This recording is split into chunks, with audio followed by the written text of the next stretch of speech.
Hello guys, আজকে তোমাদের সাথে আমি শেয়ার করলাম আমার খুব একটা পছন্দের ডিশ ইলিশ মাছের ভর্তা। সেটা করতে আমার কি লাগলো আর কিভাবে আমি করলাম তাই তোমাদের সাথে শেয়ার করলাম।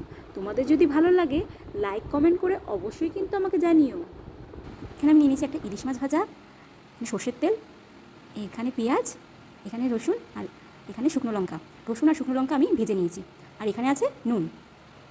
এবার দেখো আমি এটা কিভাবে ভর্তা বানাই।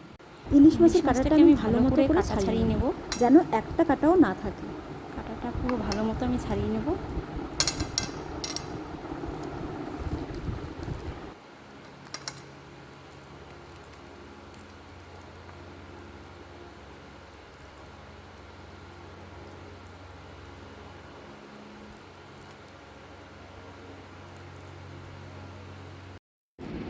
দেখো এখানে আমার কাঁটা ছাড়ানো পুরো কমপ্লিট হয়ে গেল। আমি কাঁটাটা সরিয়ে দিলাম। এরপর একে একে শুকনো লঙ্কা, রসুন, পেঁয়াজ, তার সাথে সর্ষের তেল আর নুন দিয়ে ভালো মতো মাছটাকে চটকে চটকে আমি মেখে নেব।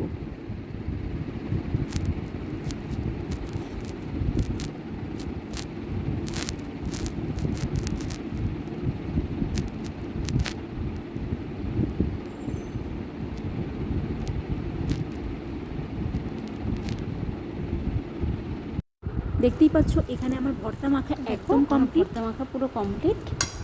এবার আমি গরম গরম ভাতের সাথে আমার ভর্তাও রেডি, কেমন হয়েছে এবার আমি খেয়ে দেখবো কেমন লাগছে।